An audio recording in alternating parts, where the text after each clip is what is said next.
अब आप कहेंगे कि ऐसा तो कोई मंत्र होता ही नहीं जिसको सभी जपते हैं। तो प्रिय भक्तों, एक ऐसा मंत्र है जिसको हर जीव को भगवान ने दिया है, और भगवान ने जीव को जीव बनाया है। उसने हिंदू मुसलमान सिख ईसाई नहीं बनाए, उसने तो हमें इंसान के रूप में भेजा है। ये तो हमने अपने आप ही हिंदू मुस्लिम सिख ईसाई बना दिए हैं। तो वो मंत्र सभी जपते हैं, और यह मंत्र पूरे विश्व में सबसे ज़्यादा जपा जाता है। और सभी जितने भी सफल लोग हैं, सभी ने इस मंत्र को जपे हैं। दुनिया में जिसने भी इस मंत्र को जपा है उसी का नाम हुआ है।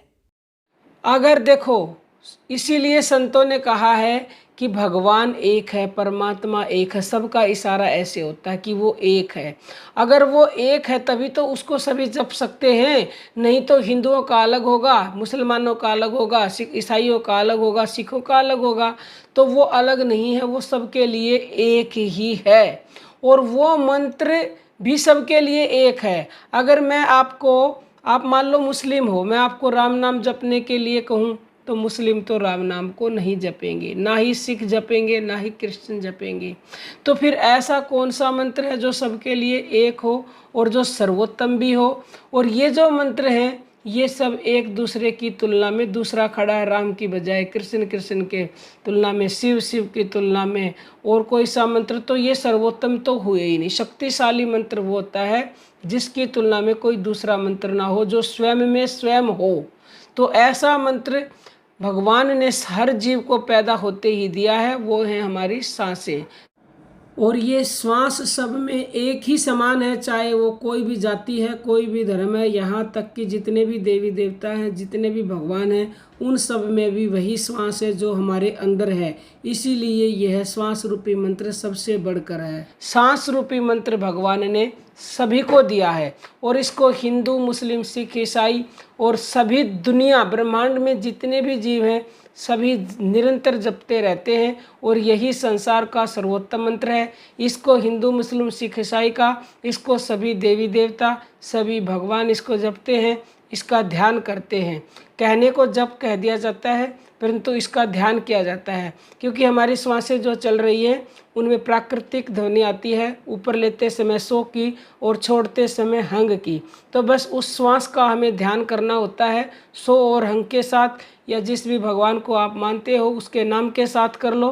क्योंकि राम बोलोगे तो थोड़ा ज़्यादा समय लगेगा लय होने में, और सोहंग बोलोगे तो थोड़ा सा जल्दी फल मिल जाएगा। बस भेद इतना ही है। बाकी यही वो सर्वोत्तम मंत्र है जिसको सभी धर्मों के लोग जपते हैं, जिसको पूरी दुनिया जपती है। और सो की जो ध्वनि आती है, उस सो का मतलब होता है शक्ति, और जो हंग नीचे छोड़ने में ध्वनि आती है उसका मतलब होता है शिव। और ये जो पूरी सृष्टि है, ये जो पूरा ब्रह्मांड है, ये शिव और शक्ति से ही बना हुआ है।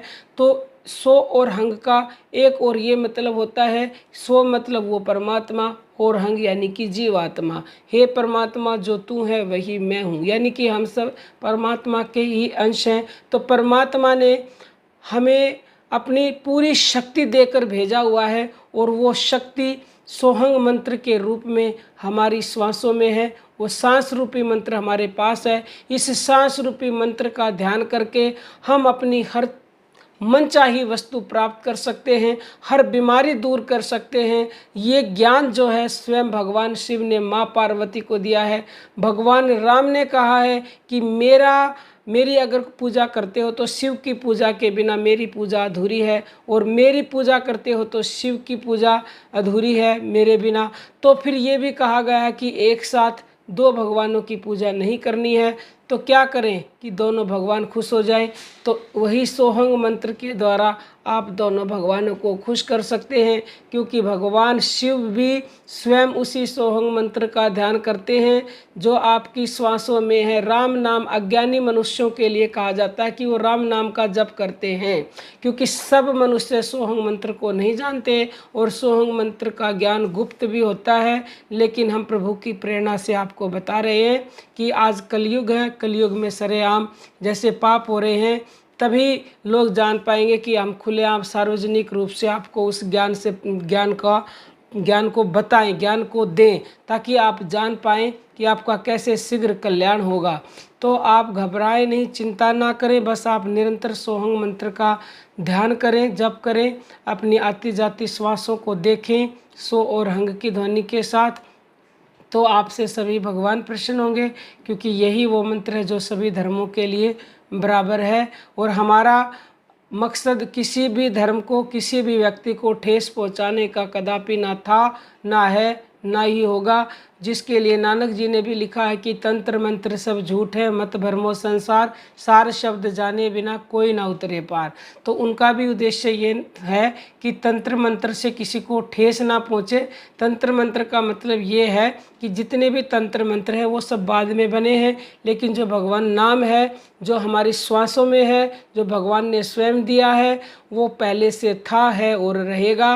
और उस सार नाम के लिए इशारा किया गया है, जो सार नाम आप अपनी श्वासों का ध्यान करके ही जान पाओगे, उसका अनुभव कर पाओगे, और उसको जाने बिना आपको मुक्ति नहीं मिल सकती। इसीलिए संतों ने ये भी कहा गया है कि कोटि नाम संसार में ताते मुक्ति ना हो, आदि नाम जो गुप्त जप बूझे बिरला कोई। वो आदि नाम, वो गुप्त जप जिसको कोई बिरला ही बोझता है, बाकी के नामों से मुक्ति नहीं मिल पाएगी। तो आप उस नाम को जानने का प्रयास करें, और उसको जानने का सबसे सरल, सुगम और शक्तिशाली तरीका आपके पास जो श्वास रूपी मंत्र है उसका ध्यान करके ही आप जान पाए।